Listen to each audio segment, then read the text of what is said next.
So guys, today we are going to discuss W.B. Yeats poem, The Second Coming. Okay, so I think that would be very helpful for you, those who are watching this video.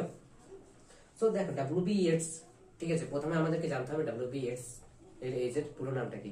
W.B. Yeats এর পুরো নাম হচ্ছে কি William Butler Yeats. William Butler Yeats, অবশ্যই আমি লিখে দেবো। But এবার আমাদেরকে এই যে সেকেন্ড কামিংটা জানার জন্য আমাদেরকে বেসিক কিছু জিনিস জানতে হবে, যেগুলো বুঝলে তবে আমরা এই সেকেন্ড কামিং সম্বন্ধে আরো ভালো করে বুঝতে পারবো। এবার অনেকজন আছে এখানের মধ্যে যারা কি নতুন এসেছো, সো এই ক্ষেত্রে অনেকজন আবার ক্লাস 11 এর স্টুডেন্টও রয়েছে, ঠিক আছে। অনেকজন হয়তো কলেজে আছে, যারা কলেজে তারা তো জানো যে আমাদের ব্যাকগ্রাউন্ডটা প্রথমে জানতে হয়, কিন্তু যারা 11 এর জন্য তাদেরকে বলছি কি আমরা একরকম ভাবে 10 অবধি পড়ে এসেছি কবিতা, বাট 11 থেকে যে আমাদের একটা হার্ড লিটারেচার স্টাডি শুরু হচ্ছে, তো সেখানে কি করতে হচ্ছে, যে কোনো লিটারারি ওয়ার্ককে বোঝার জন্য আমাদের কিন্তু পোয়েট সম্বন্ধে একটু বুঝতে হচ্ছে এবং তার ব্যাকগ্রাউন্ড ডিটেলস সম্বন্ধে জানতে হচ্ছে, তবে আমরা কিন্তু বুঝতে পারবো।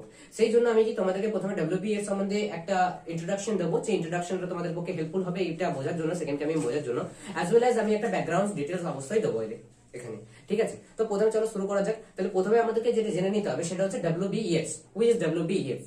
W.B. Yeats is a sort of poem, is a sort of writer, rather an Irish writer. He was, তাহলে কি তিনি আয়ারল্যান্ডের লোক, ঠিক আছে, তিনি আইরিশ রাইটার। তো কি W.B. Yeats এর পুরো নাম কি উইলিয়াম বাটলার ইয়েটস। কি নাম? William Butler Yeats. আমি লিখে দিচ্ছি William Butler Yeats, sorry B-U-T-L-E-R Butler Yeats, Y-E-A-T-S Yeats. Okay, William Butler Yeats. তো ইনি জন্মাচ্ছেন কবে? ইনি প্রবাবলি জন্মাচ্ছেন 1865 সালে ইনি জন্মাচ্ছেন। কবে জন্মাচ্ছেন? 1865, ঠিক আছে। এবং ইনি মারা যাচ্ছেন কবে? মারা যাচ্ছেন 1940-এ, 1940। সাধারণত ইনি হচ্ছেন মডার্ন পিরিয়ডের রাইটার। কোথাকার রাইটার? মডার্ন পিরিয়ডের রাইটার, মডার্ন রাইটার বলতে পারি আমরা এনাকে। এবার মডার্ন রাইটার কি? মডার্ন রাইটার হচ্ছে অনেক রকম রাইটার হয়, রাইটার একটা জনরা রাইটার, ঠিক আছে। কি যে অনেক রকম রাইটার হয়, যেমন হচ্ছে রোমান্টিক রাইটার। রোমান্টিক রাইটারের কাজ কি? যেমন William Wordsworth, P.B. Shelley, John Keats, এরা কি লিখতো? নেচার সম্বন্ধে লিখতো, লাভ নিয়ে লিখতো। মডার্ন রাইটাররা কি করছে? মডার্ন যে ইস্যুস সেগুলোকে নিয়ে ডিল করছেন, তো এবং মডার্ন যে অ্যাফেয়ার্স সেগুলোকে নিয়ে ডিল করেন তাদের কবিতা, তাদের লেখা খাতে। সো এটাই হচ্ছে মডার্নিটি, ওকে, বা মডার্নিজম। সো তিনি একজন কি modern poet, okay. So now what we have to know that is, তিনি কি ছিলেন? তিনি একজন অবশ্যই একজন ভাইটাল ফিগার। কেন? তিনি আইরিশ মুভমেন্টের সাথে জড়িত। আইরিশ মুভমেন্ট বলতে কি? আইরিশ ন্যাশনালিস্ট মুভমেন্ট, ঠিক আছে। এবার এইটা কি জন্য হয়েছিল?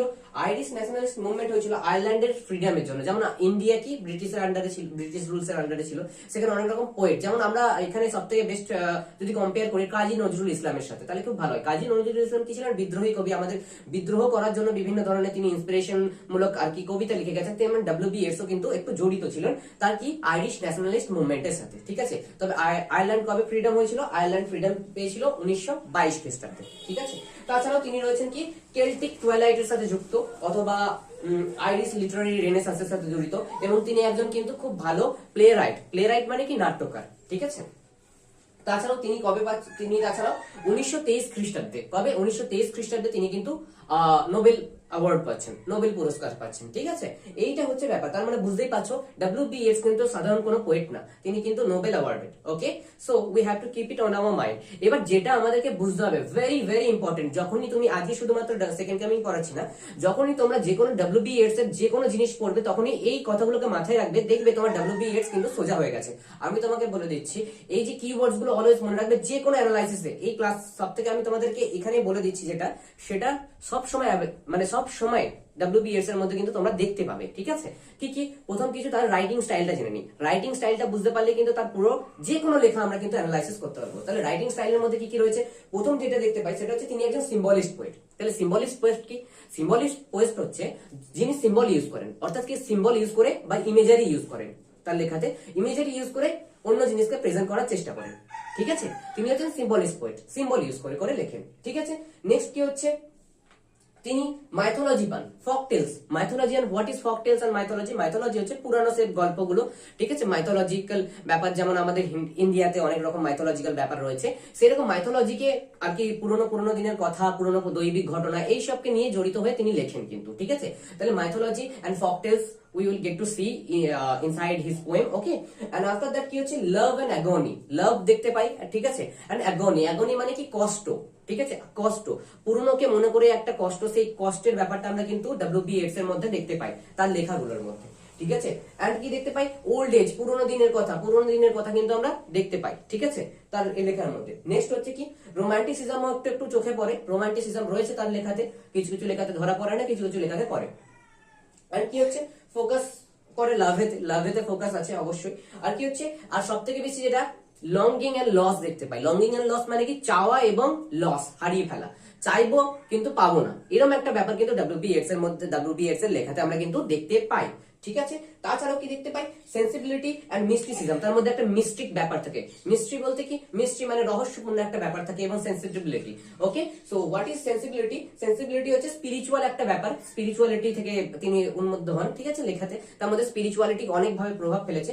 So spirituality is also there, right. আগেই বললাম যেহেতু মাইথোলজি নিয়ে ডিল করছে, স্পিরিচুয়ালিটি তো থাকবেই, তাই না? তো নেক্সট কি হচ্ছে, সেটা হচ্ছে মডার্ন এরা, কন্ডিশন অফ মডার্ন এরাকে তিনি ডিল করেন তার লেখার মধ্যে, মানে মডার্ন যে সোসাইটি কিভাবে চলছে, কি কি ব্যাপার হচ্ছে, সেইগুলোকে নিয়েও কিন্তু তিনি ডিল করেন, ঠিক আছে। তার মানে তোমরা বুঝতেই পারছো, এখানে তোমাদের ধারণা চলে আসছে যে সেকেন্ড কামিং কি ধরনের হতে চলেছে, ঠিক আছে। তার মানে কি মডার্ন এরার যে সমস্ত ইস্যু, যুদ্ধ, ঠিক আছে, যুদ্ধ, মানুষের যে একটা নেচার, একটা ক্রুয়েল নেচার চলে আসছে, সেই সব জিনিসকে কিন্তু তার লেখাতে তুলে ধরে, ঠিক আছে।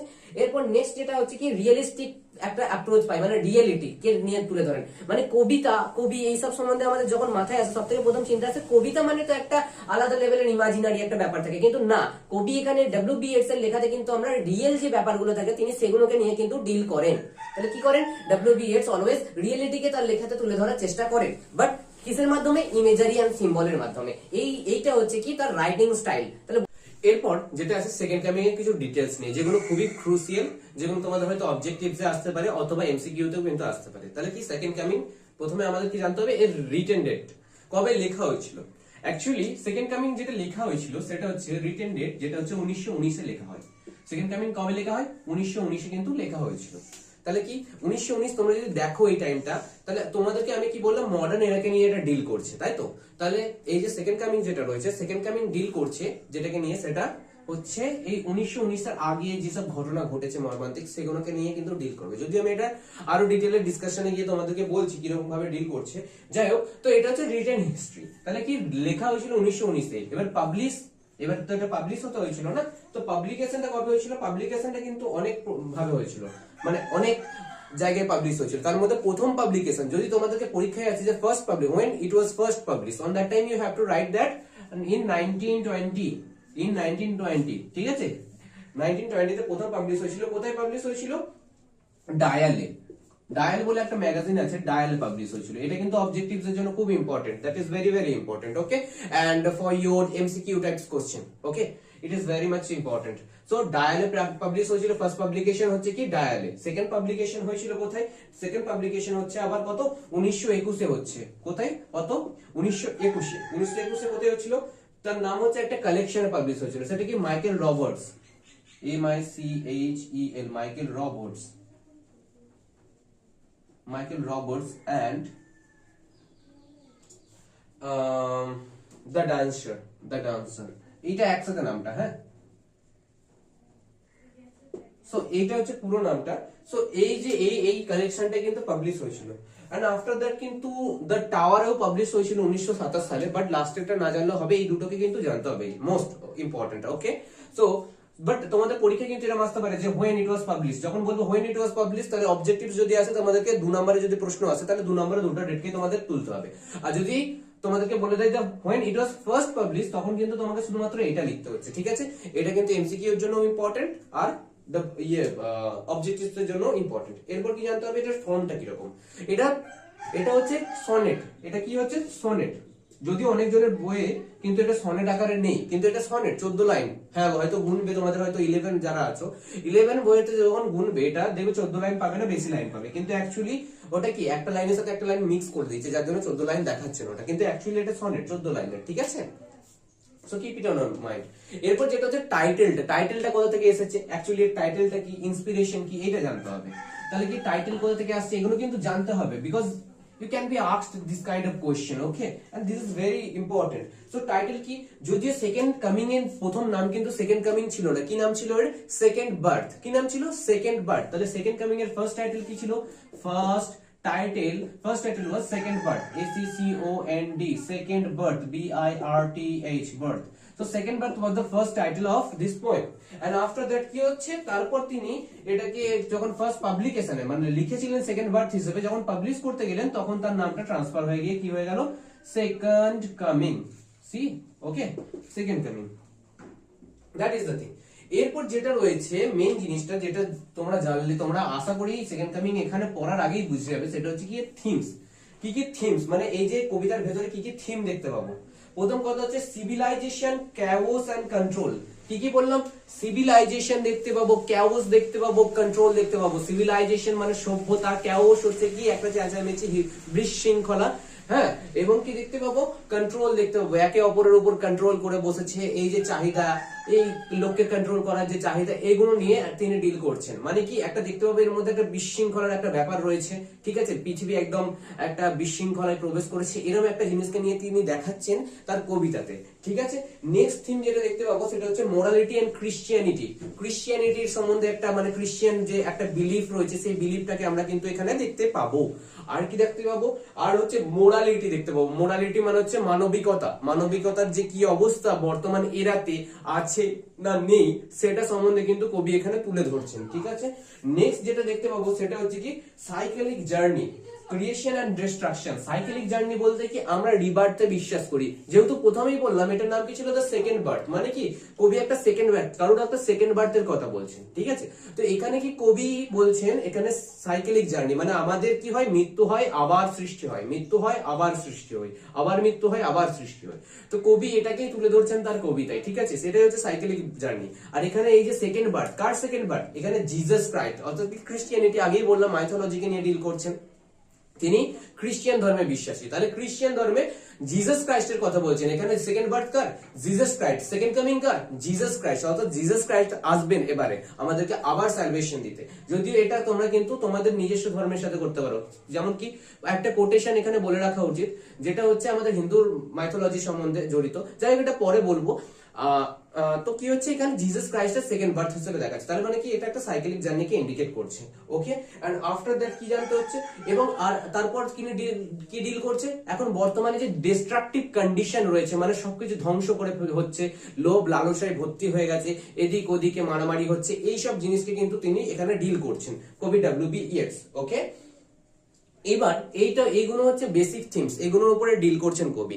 এরপর নেক্সট আমাদের যেটা জানতে হবে সেটা কি, সেটা হচ্ছে আমাদের কিছু দুটো টার্ম আছে, দুটো টার্মকে জেনে নিলে আমার ব্যাকগ্রাউন্ড ডিটেলস এখানে কিন্তু শেষ হয়ে যাচ্ছে।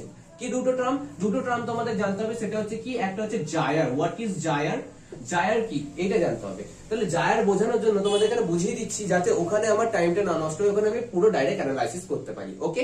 So now what is gyre, suppose gyre হচ্ছে কি এরকম, ঠিক দেখতে এরকম একটা স্প্রিং এর মতো, আমরা স্প্রিং দেখেছি, স্প্রিং এর মতো কি হয়, প্রথমে এখানে সৃষ্টি হয় দিয়ে গোল গোল ঘুরতে ঘুরতে উপর দিকে ওঠে, এবং কি আরো দূরে, যত উপর দিকে যায় তত এটা আরো দূরে এরকম প্রশস্ত হতে থাকে, ঠিক আছে, এটাকে হচ্ছে জায়ার।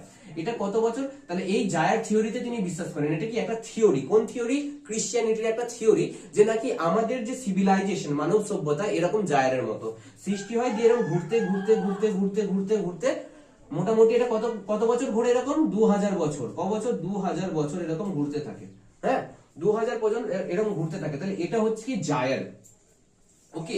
সো কবি এতে বিশ্বাসী, কবি মনে করেন কি আমাদের সিভিলাইজেশন শুরু হয়েছে এখন 2000 বছর কমপ্লিট, মানে দেখো আমাদের 2000 সাল চলছে, মানে জিসাস ক্রাইস্ট এসেছিল কবে, জিরোতে এসেছিল, এখন 2000 সাল চলছে, তাহলে কি আমাদের মানব সভ্যতা এখন এবার এই 2000 সালের এই যে জায়ারের একটা কি একটা জায়ারকে কমপ্লিট করতে চলেছে, মানে এবার ধ্বংস হতে চলেছে, ঠিক আছে। তো একটা মানব সভ্যতা কত অবধি লাস্ট করে, 2000 অবধি, এইটাকে বিশ্বাস করেন, এই থিওরিতে বিশ্বাস করেন কি ডব্লিউ.বি. ইয়েটস। তাহলে তোমাদের যদি পরীক্ষায় আসে তাহলে কি বলতে পারো, Jair is a theory in which W.B. Yeats believed that, and the theory, I mean Jair lasts for 200 years, okay, এটা 2000 বছর অবধি টিকে থাকে। নেক্সট টার্ম যেটা হচ্ছে কি, নেক্সট টার্ম যেটা আমাদের জানতে হবে সেটা হচ্ছে কি, সেটা হচ্ছে স্পিরিটাস মুন্ডি, স্পিরিটাস মুন্ডি, SPRITUS, স্পিরিটাস মুন্ডি, বানান ঠিক আছে? হ্যাঁ ঠিক আছে। তো স্পিরিটাস মুন্ডি, স্পিরিটাস মুন্ডি কি? স্পিরিটাস মুন্ডি হচ্ছে এক ধরনের বিলিফ, ঠিক আছে? এটা ল্যাটিন, প্রথম কথা হচ্ছে এটা ল্যাটিন থেকে নেওয়া হয়েছে, ঠিক আছে? ল্যাটিন থেকে নেওয়া হয়েছে, যেখানে ল্যাটিনের মানে কি, ল্যাটিনের এটার মানে হচ্ছে ওয়ার্ল্ড সোল, অর্থাৎ কি পৃথিবীর আত্মা, পৃথিবীর আত্মা, ঠিক আছে? সো আরো ভালোভাবে যদি আমি ডেসক্রাইব করে বলি, স্পিরিটাস মুন্ডি বুঝে নাও, ধরে রাখো আমরা হচ্ছে মৃত্যুর পর আমরা তো বিভিন্ন ধরনের জ্ঞান অর্জন করছি, তাই না? তাহলে মৃত্যুর পর সেই জ্ঞানগুলো কি নষ্ট হয়ে যাচ্ছে? না। স্পিরিটাস মুন্ডির বিলিভ হচ্ছে এই যে জ্ঞানগুলো যখন আমরা মরে যাচ্ছি, এই যে জ্ঞানগুলো সেগুলো কোনো একটা জায়গায়, পৃথিবীর কোনো একটা কসমোলজিক্যাল স্থানে সেখানে গিয়ে জড়ো হচ্ছে। সে এই যে যে জায়গায় জড়ো হচ্ছে সেই প্লেসটা হচ্ছে স্পিরিটাস মুন্ডি। ওকে, সো স্পিরিটাস মুন্ডি ইজ দ্যাট। রাইট। তাহলে বোঝা গেল এই ডিটেলস গুলো। চলো এবার পোয়েমটা